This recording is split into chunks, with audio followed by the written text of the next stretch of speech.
क्या कहेंगे इस पर? देखिए, इनका ही एक नारा है, ये अभी तो ये झांकी है, मथुरा काशी बाकी। तो आप रेलवे को याद कीजिए, रेलवे को लेकर के भी कुछ महीने पहले एक बड़ा हिंसक आंदोलन हुआ था बिहार में, उसको जैसे तैसे दबाया गया। इलाहाबाद में किस तरह से मारपीट पुलिस ने की थी वो सब आपको पता है। अब मैं शुरुआत करना चाहता हूँ, प्रशांत भाई ने बड़ी अच्छी बात कही है, दिल्ली में है और दिल्ली से जो जो वहाँ के जो एजुकेशन व्यवस्था है बिल्कुल अलग है। जो छात्र संगठन की जो बात कर रहे हैं बिल्कुल सही है कि छात्र संगठन सब मिले और छात्र के पूरे इश्यूज को लेकर के सरकार के साथ बात करें। इसका दो पहलू है, एक तो राष्ट्रीय स्तर की बात कीजिए कि जो किसानों ने, पूरे देश के किसानों ने बड़ी सुनियोजित तरीके से, बड़े अच्छे तरीके से, बड़े अनुशासित तरीके से आंदोलन किया। 13 महीने आंदोलन चले। क्या मोदी सरकार ने कहीं बात की किसानों से? और किसानों से बात की तो किस अंदाज में बात की कि लेने के बाद भी, कानून वापस लेने के बाद भी उनको गलती का एहसास न हुआ और उन्होंने कहा हमारी तपस्या में कमी रह गई, है ना। तो इस तरह की जब सरकार सामने हो तो आप कितने भी तरीके से कीजिए, इनको नहीं सुनना, इनको अपनी बात करनी, इनको केवल आग लगाना है। ये आग लगाने वाले लोग जो है आज इसलिए डर रहे हैं कि इनके घर तक आग पहुंच गई। बिहार के कुछ जिलों में इनके जो पार्टी के ऑफिस है उसको जलाया गया, इनके जो डिप्टी चीफ मिनिस्टर है उनके घर पे हमला हुआ, इनके जो अध्यक्ष है बिहार भाजपा के उनके घर पे हमला हुआ। अब इनको लग रहा है कि निशाने पे हम हैं, बीजेपी और संघ के लोग निशाने पर। और वो क्यों है, इसकी बड़ी जो है, आप इसको जरा सा समझिए बिहार के हालात क्या है। बिहार में एजुकेशन व्यवस्था पूरी चौपट है।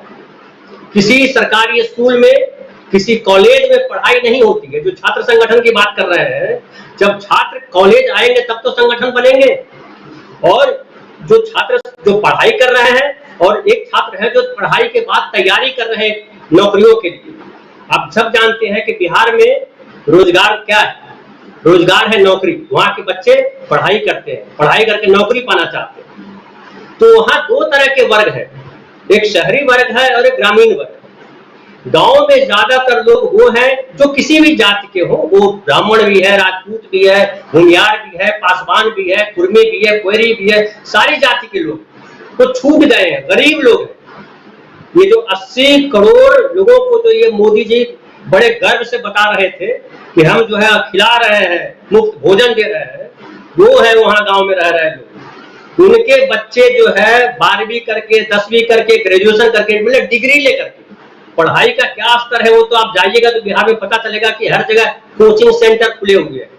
सरकारी स्कूलों में, कॉलेजों में वो नाम लिखाते हैं ताकि उनको डिग्री मिलेगी, लेकिन पढ़ाई करने के लिए उनके कोचिंग सेंटरों में जाना पड़ता है। इसलिए सारे लड़के गांव से निकल करके डिस्ट्रिक्ट हेडक्वार्टर्स में आते हैं और गलीज जैसी जगह पे रहते हैं। आपको पता होगा, शायद जाइए, कि गलियों की इतनी खराब हालत है, जिन कमरों में रहते हैं उनकी इतनी खराब हालत होती है। उन कमरों में 5-5 विद्यार्थी रहते हैं जहाँ खिड़कियां नहीं होती है। एक बेड बिछाने की जगह जो होती है उस पर 3 बच्चे सोते हैं और वो अनाज घर से लेकर के आते हैं। तो फिर भी रहने के लिए उनको 3 से 4 हजार रुपए प्रति विद्यार्थी खर्च करना पड़ता है। अब आप बताइए कि जिन 80 करोड़ लोगों को ये मुफ्त में भोजन दे रहे थे, उनके माँ बाप 3-4 हजार रुपए महीने खर्च करने की हैसियत रखते हैं? सवाल नंबर 1। सवाल दूसरा आप देखिए कि ये आप जो है, जैसा सुनील जी ने कहा भी कि कोरोना काल के को कह करके आपने जो एग्जाम्स लिए थे उनके रिजल्ट को आपने रोक रखा है, उनकी नियुक्ति प्रक्रिया को आपने रोक रखा है। फिर आपने कहा कि इन सालों में आपने कोई वैकेंसी नहीं निकाली। रेलवे और सेना 2 बड़े महत्वपूर्ण जगह है जहां बिहार यूपी के लड़के सबसे ज्यादा भर्ती होने जाते हैं, क्योंकि वो सिंपल ग्रेजुएट होकर के, 12वीं होकर के उन जगहों पे जाते हैं। उन तमाम नौकरियों को आपने कम कर दिया है और उनको आपने कोरोना के नाम पे रोक रखा है। कोरोना में रैली होती है, कोरोना में आप राष्ट्रपति बनाते हैं, कोरोना में प्रधानमंत्री बनाते हैं, कोरोना में तमाम काम करते हैं। केवल कोरोना में आपको जो है दिक्कत हो जाती है वैकेंसी निकालने से, और वैकेंसी निकालते हैं उसमें फिर आरक्षण के लिए लड़ाते हैं आप, फिर दूसरे पहलुओं को लेकर के लड़ाते हैं आप। तो बिहार में जो युवा है, जो यूथ है, बच्चे हैं, उनका भविष्य अंधकारमय कर दिया है आपने। पिछले 8 सालों में उनके भविष्य को काले कालिक से पोत दिया। मैं अपने गांव की बात बताऊं, ये उदाहरण के तौर पे है, आप इससे समझ लीजिएगा पूरे बिहार के गांव की क्या हालत है। आप जानते होंगे कि बिहार में सबसे ज्यादा गांव है।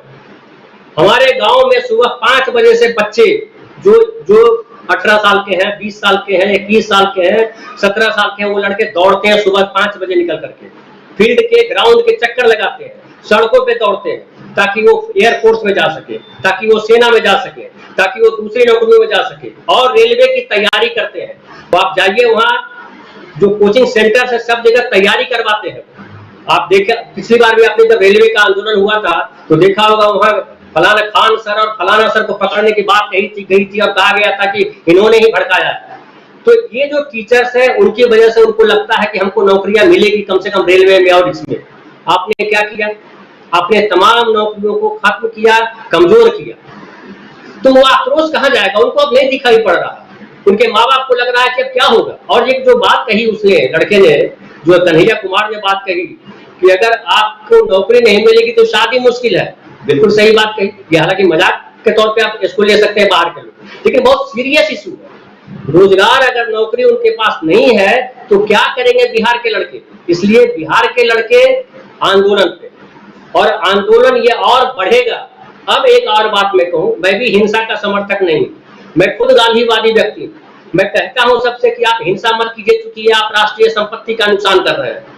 लेकिन ये बताइए जिनकी 8 सालों से सरकार है वो किनकी सरकार है? वो कहते हैं जो जिसने गांधी को गोली मारी उसको लेकर के गौरव है उनको, उनका मंदिर बनाना चाहते हैं गोडसे का। ये कहते हैं, इनके मंत्री कहते हैं देश के गद्दारों को गोली मारो सालों को, मंत्री गोली मरवाते। ये मॉब लिंचिंग करने वाले लोगों को, जिसको अपराधी कहना चाहिए, जेल में होना चाहिए, उनको फूलों की माला पहनाते हैं इनके मंत्री।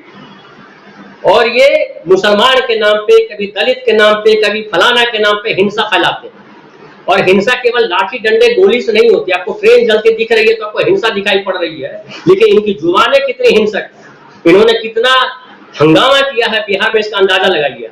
आज इनके जो अध्यक्ष है डॉक्टर संजय जायसवाल, ये कह रहे हैं कि नीतीश कुमार सही सरकार नहीं चला रहे हैं। अरे आप 17 साल से क्यों इनके साथ है भाई? क्यों इनको, जब इनकी सीटें कमाई फिर भी आपने मुख्यमंत्री क्यों बनाया? जब रामनवमी के समय मस्जिद पे भगवा लहराया था तब इन्होंने नहीं कहा था कि गोली चलाओ, तब नहीं कहा था इन्होंने कि सरकार जो है सही काम नहीं कर रही है, पुलिस सही काम नहीं कर रही है। जब परमेश्वर जो एक जातिवादी नेता था, उसकी हत्या के बाद पटना में, आरा में, कई शहरों में जिस तरह से उत्पात मचाया गया, तब बीजेपी के किसी लोगों ने नहीं कहा, किसी नेता ने नहीं कहा कि पुलिस ने अपना काम नहीं किया। आज इसलिए कह रहे हैं कि इस बार इनके निशाने पर बीजेपी के दफ्तर, बीजेपी के नेता है। और ये तय मान लीजिए, ये अभी थमा नहीं है, अभी और अभी बढ़ेगा। और अब ये अगर इनकी फिर सरकार आ जाएगी तो और ये बढ़ेगा।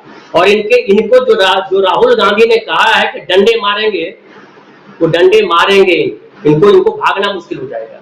बिहार की ये स्थिति ज्वालामुखी पे खड़ा है बिहार, इसको समझिए। और मोदी जी माता जी का चरण छू रहे हैं, बड़ी अच्छी बात है, लेकिन जैसा कि कहा पाठक साहब ने शुरुआत में, बाकी माओं का भी ख्याल करो यार।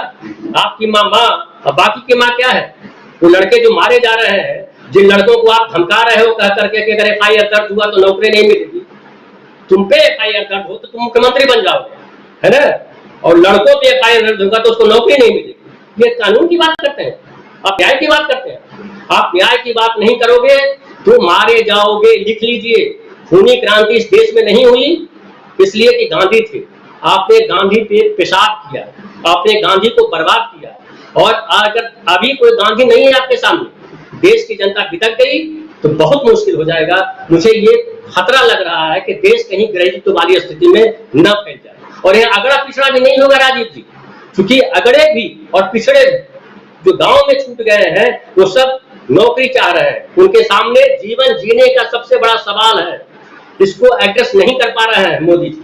और ये जो इनके जो कह रहे हैं कि हमको पता नहीं है, या कह रहे हैं कि राजनाथ सिंह कह रहे हैं हमने बड़ा सब लोगों से बात कर कंसेंसस बना करके हमने ये लाया है, तो इनके VK सिंह का इंटरव्यू पढ़िए। क्या उन्होंने कहा? VK सिंह ने, जो पूर्व थल सेनाध्यक्ष थे, क्या कहा उन्होंने? कहा कि हमें नहीं पता, हम बताएंगे बाद में। और इनके जो मौजूदा जो है लेफ्टिनेंट जनरल है अनिल पुरी, वो क्या इंटरव्यू दे रहे हैं? आज देखिए ABP न्यूज पे उनका इंटरव्यू चल रहा था, एक्सक्लूसिव। क्या कहा उन्होंने? उन्होंने कहा कि जो 25% लड़का है, यानी 4 लड़के में से 1 लड़के हम सेना में लेंगे और बाकी 3 लड़के कॉर्पोरेट में जाएंगे, वो टाटा, अंबानी, अडानी, इन लोगों के लिए काम करेंगे। तो क्या कह रहे हैं आप? जो सुनील जी ने कहा सीआईए की बात कही, सीआईए कैसे कह रहा है वो? तो आप देश के संसाधन, देश के यूथ को, जिसके पास जज्बा है कि हमको नौकरी तो ठीक है लेकिन देश को बचाना है, देशभक्ति की बात करके वो लगता है, उसको आप कहां लगाना चाह रहे हैं? यही आपकी देशभक्ति है? तो खोखले लोग, आपका समय जो है पूरा होता है। और सियासी तूफान नहीं है ये आम जनता के बीच तूफान है। आम जनता जो 80% आबादी है, 80-20 यहां समझिए कि जो 80% ग्रामीण जनता जो गांव से संबंध रखती है, जिनके पास नौकरी नहीं है, उनका सवाल। और ये जो कह रहे हैं कि ये जैसे कहते थे कि आतंकवादी घुसे हुए हैं किसानों में, ये लड़के जो है किसी पार्टी द्वारा प्रगलाए गए हैं, ये वो लोग हैं जिनके बाप दादा ने 30-30, 35-35 साल नौकरियां की है सरकारी, 40 साल पेंशन खाई है, उनके औलादे इस तरह की बातें कर रही है। बाकी जो गरीब आदमी है, जो किसान आदमी है, वो सब जानता है कि ये नौकरियों पर डाका डाल रहे हैं और ये गुंडाई कर रहे हैं, और इनकी गुंडाई का जवाब जो है शायद शांतिपूर्ण तरीके से ही है, लेकिन वो जो यूथ है जिनके सामने अंधेरा है, वो क्या करेंगे आप समझिए। बहुत सारी बातें